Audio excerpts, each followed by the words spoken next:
when something as we know it is changing, sometimes you feel like it's dead. It's dead. Because conceptually, how you knew it in your mind is changing.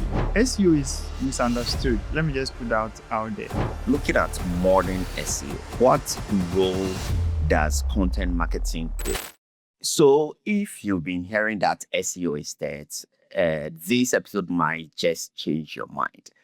Today, I'm joined by Enoch Kabange, a dynamic marketing professional who spent nearly a decade helping tech-enabled and real estate businesses grow their revenue through content and inbound marketing.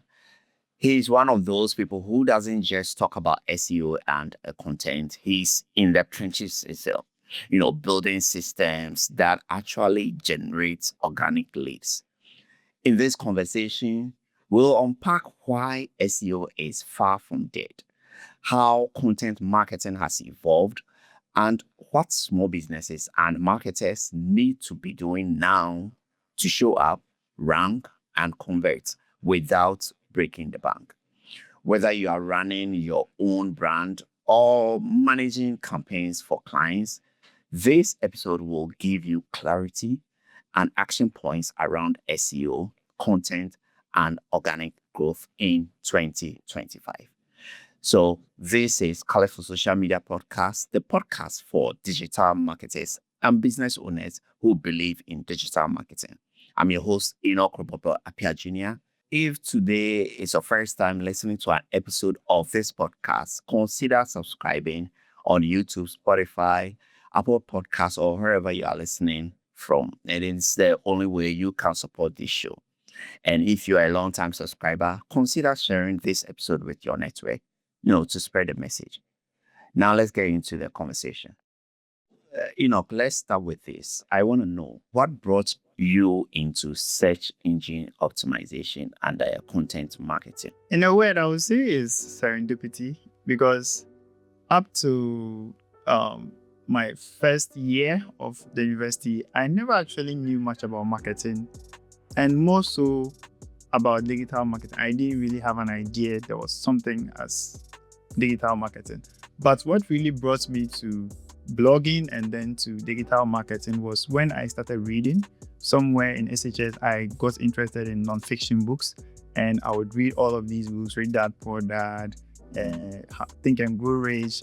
All of these books, there were things that I was reading all over the place. And the more I read, the more I felt like, okay, people needed to understand. They needed to know the things I was reading from these. Yeah. So naturally, I started sharing. I was creating codes. I was posting them. I was creating broadcasts on WhatsApp, and I was sending to my friends. But like they always say, your friends aren't always going to be interested in everything you're interested in. Maybe in some aspects it may align, but I felt like I needed a bigger audience. I needed a broader spectrum of people who were interested in what I was reading, what I was listening, what I was consuming, right? So naturally, I gravitated towards social media from there.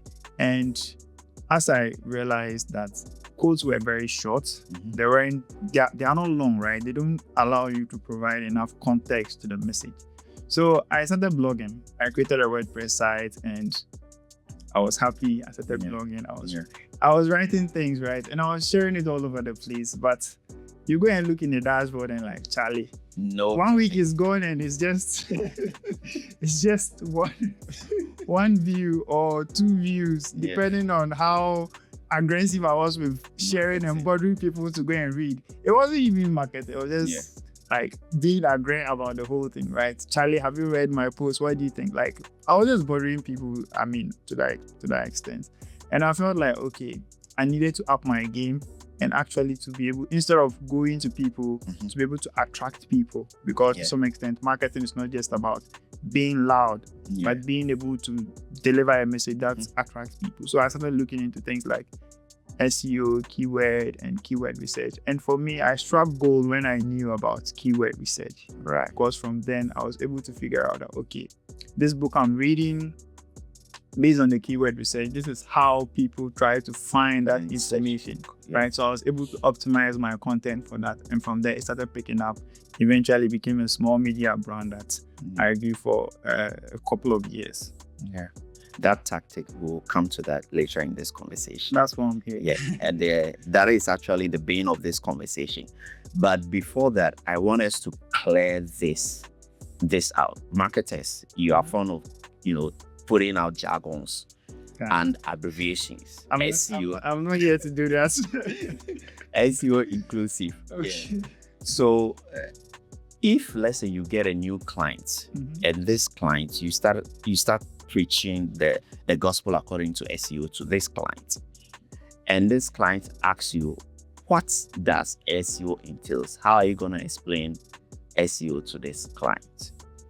Okay, so I'll refer the clients to SEO 101, and SEO is misunderstood. Let me just put that out there. When you say SEO, it sounds very technical to some people. Yeah. For people that I talk to, when I talk to people who are non-marketers, that is search engine optimization. Yes, even some marketers hear SEO and they're like, oh, no, this is not something I can do, right? But search engine optimization, as the abbreviation goes, is basically optimizing your content or your brand to be visible on search. Yeah. Now, there are a couple of search engines, but we all know that when you pick up your phone, Google is everywhere. Yeah. But there's Bing, there's DuckDuckGo, and there are several ones, but Google is the biggest one. So it means optimizing your content, right, to show up for relevant results on Google. So when someone picks their phone and searches for, okay, restaurants near me or house near me, you want your business to pop up or you want your services to pop up. This is basically SEO. Yeah. Now, behind this, there's a lot, right? And I know we'll go into details, but that's the entire concept of SEO, being visible on search. The topic of this conversation, SEO, Yeah. is dead. Now, looking at how things are going, why are people saying SEO is dead? In my experience and the research, and I mean, it's now becoming common knowledge that SEO is being disrupted, right? And this is because of search.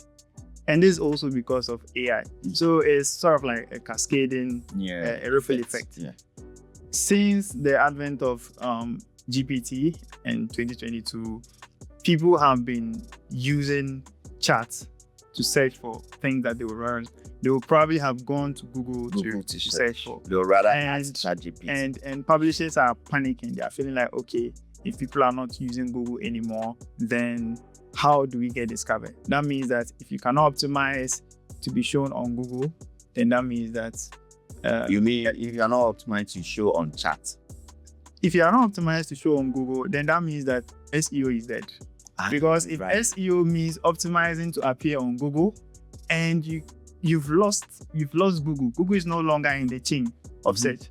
Now that means SEO is dead, right? Yeah. I think that's the huge misconception that is dead. But if you look at consumer behavior, you will notice that even before AI disrupted search, TikTok disrupted search. Social, right? Yeah.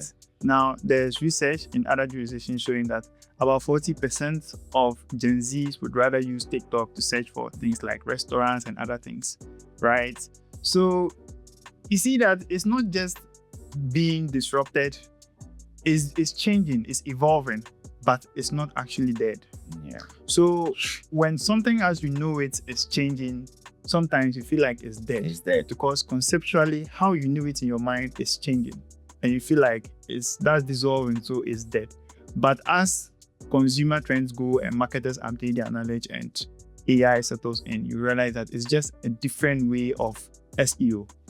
It's not actually dead, but it's just a different way that we need to upgrade, we need to upscale to be able to serve our clients better.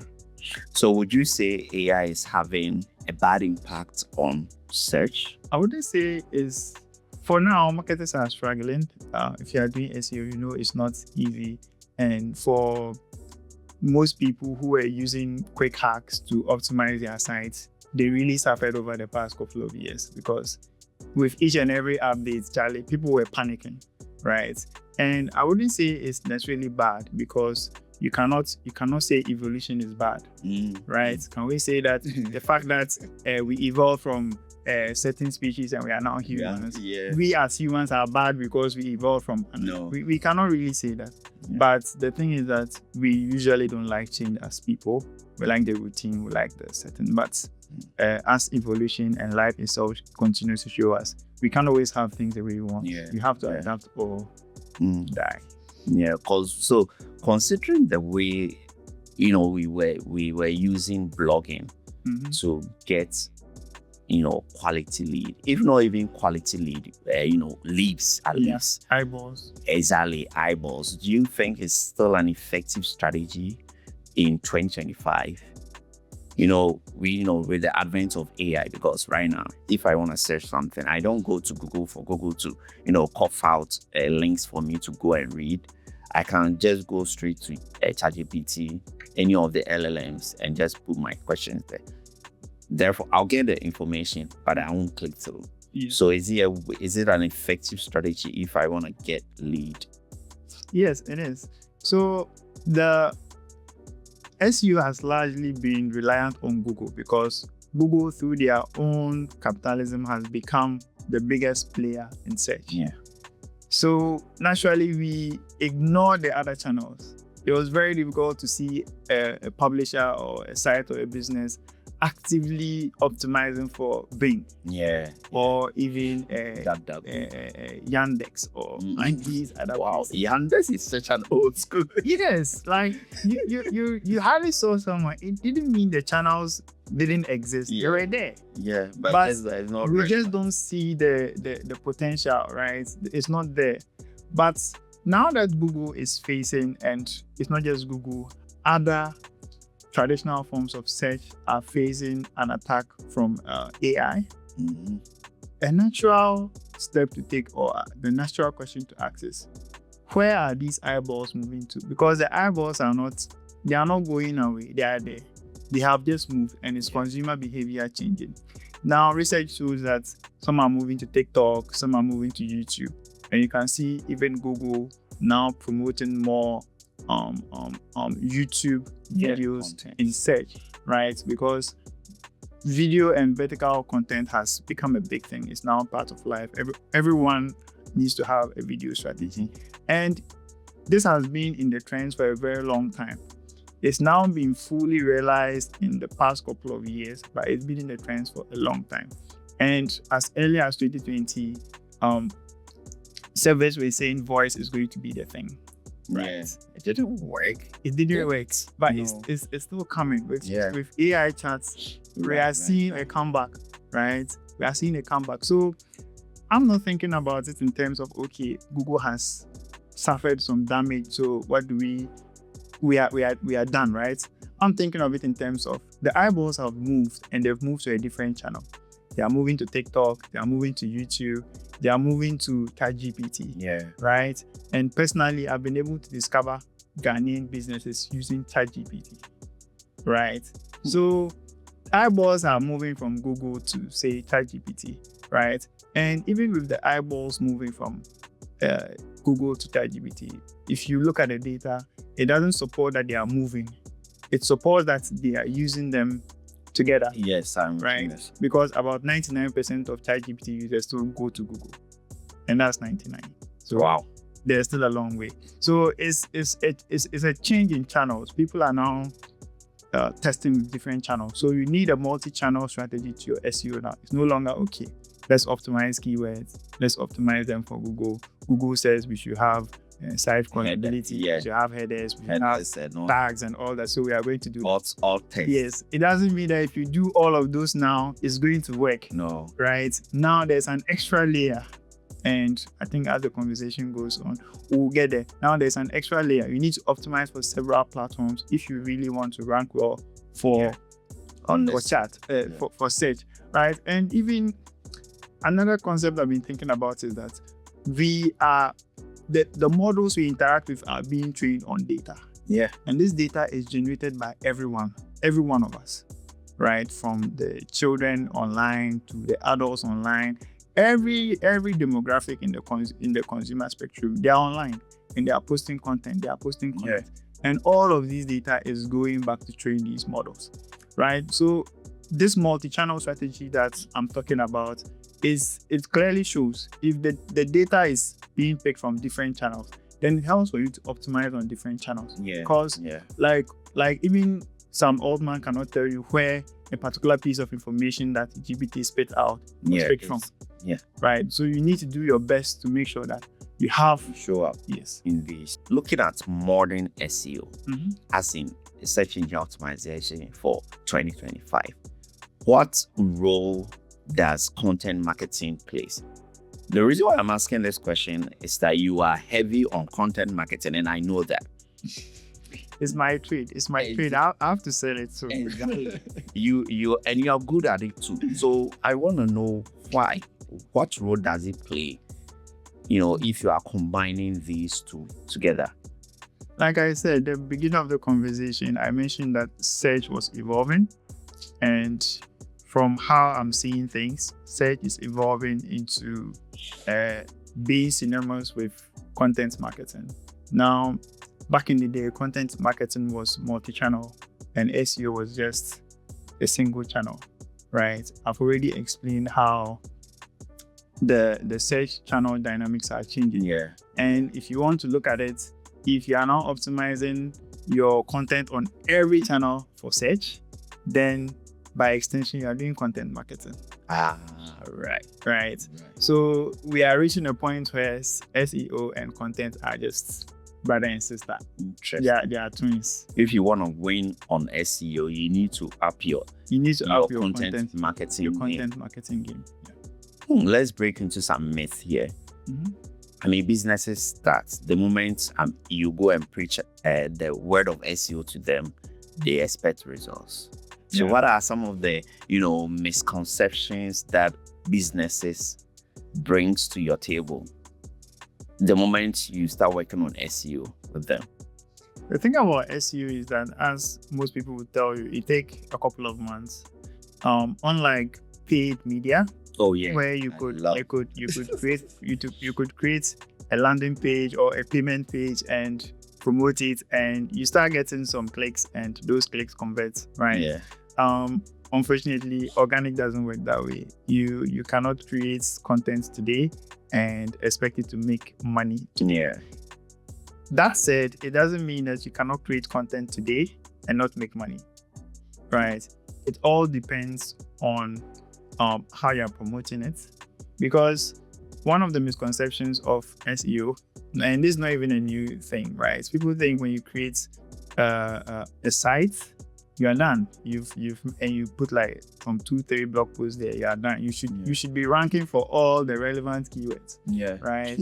And that's not even a new thing. It doesn't work. You can't create service pages and expect them to rank, right? You need to build it over time. It takes time. So when as a marketer, you need to know the tools, the channels, and the strategies to apply based on the objectives. Right?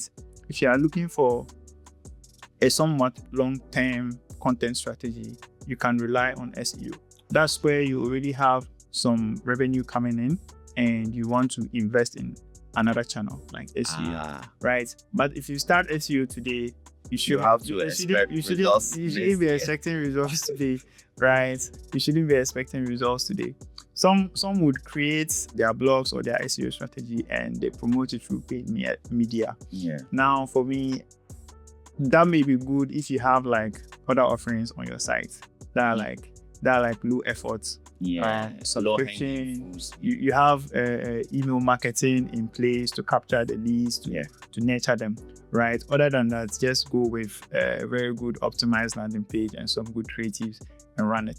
So, like I said, every marketer knows the channels to use. They know the strategy to use depending on the objectives. If you need results today, you can use paid media, run some ads, optimize them, do some A/B testing. You get the best performing ad, and you move on from there. But for sustainable marketing or future-proof, right? Because in the instant, content seems expensive to produce. Right, this podcast that we are producing is content. Right, me and you are spending our time here. You have spent the vast majority of our resources putting all of this together, right? But if I tell you, do you know when you're going to get your ROI? No. You're going to get you got to, and it's content. But surprisingly, someone will see this video, This episode. some 6 months from today, and will say, "Oh, you are very knowledgeable in this thing. Mhm. I mean, let's talk." And you talk, and before you realize there's a deal out of it. Right. Yeah. So some of the Amen to things, that. some strategies are not easy to track in terms of ROI, Yeah. right? But for SEO, I think depending on how you set it up, you can be able to track a lot of the ROI. Some of it will leak. Yeah. Like it always leaks. Mhm. But because it's fully online and it's organic, you can track, right? But you have to pair it up with other channels, right? Pair it up with Canvas, newsletter, have a good CRM that's tracking everything so that you can watch where everyone is coming from. Even if they take 6 months to buy, you And you're can in understand throughout that 6 months where they came from, right? And there we go with the jargons.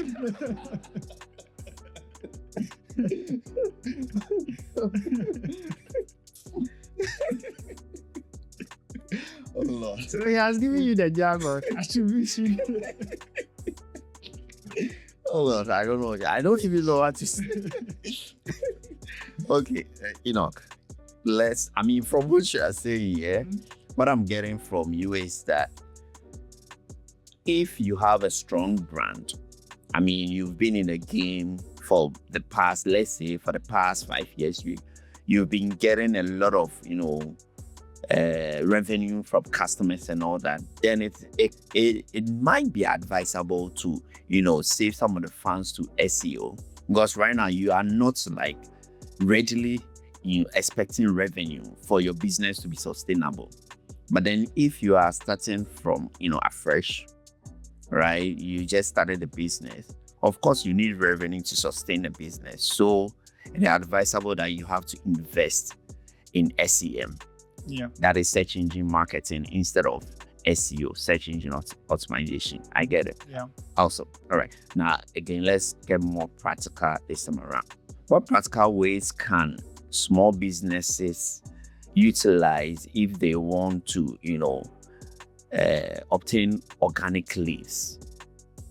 The strategy would be SEO and content marketing. What other practical ways can they utilize? So, by the grace of God, Okay. content and SEO are now brothers, right? And this has been a long time coming, right? When Google started emphasizing EEAT, experience, expertise, authoritativeness, and trustworthiness, to some extent, they were looking for reputation. Yeah. And you mentioned brand. Brand is the reputation, right, of a business entity. So, like I said, search is evolving. It's not just optimizing for Google, right? These days, you see TikTok videos on Google. The person didn't have to publish a blog. They didn't have to create a website. Social. By creating a TikTok video, they ended up on Google. If you want to even get better results for Google particularly, try their own products YouTube, right? And you're likely to appear there. And with a phone has a camera, it has a microphone, you can make some content. And just push it out there. So you can start there. For me, that's what I would say. Because as an entrepreneur, you start with what's in your hand.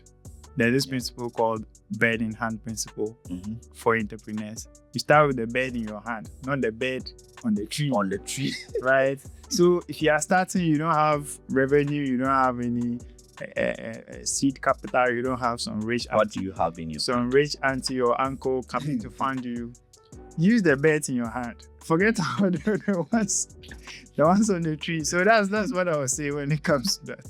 Use what you have, and as you grow, you'll be able to afford different diverse. You can even perform tests, right? Yeah. Testing is part of marketing, but in my experience, you will hardly get buy-in for testing because it's expensive. Yeah. People want revenue. You're Yeah, talking can't about test, testing. create. Like, but the testing, what are we using it for?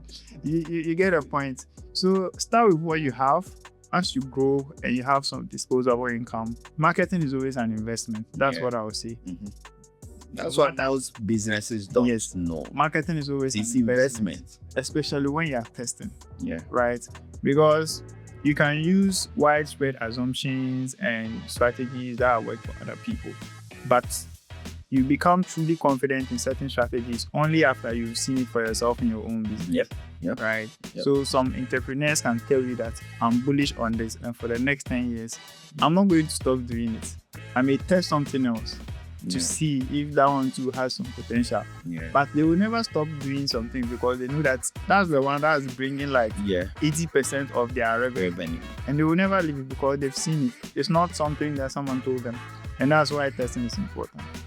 This episode, just like any other episode of Callers of Social Media podcast, is produced by Builders Studios and recorded at Tribal Mark Studios, 13 Asiko Street, Tantra Hills, Accra.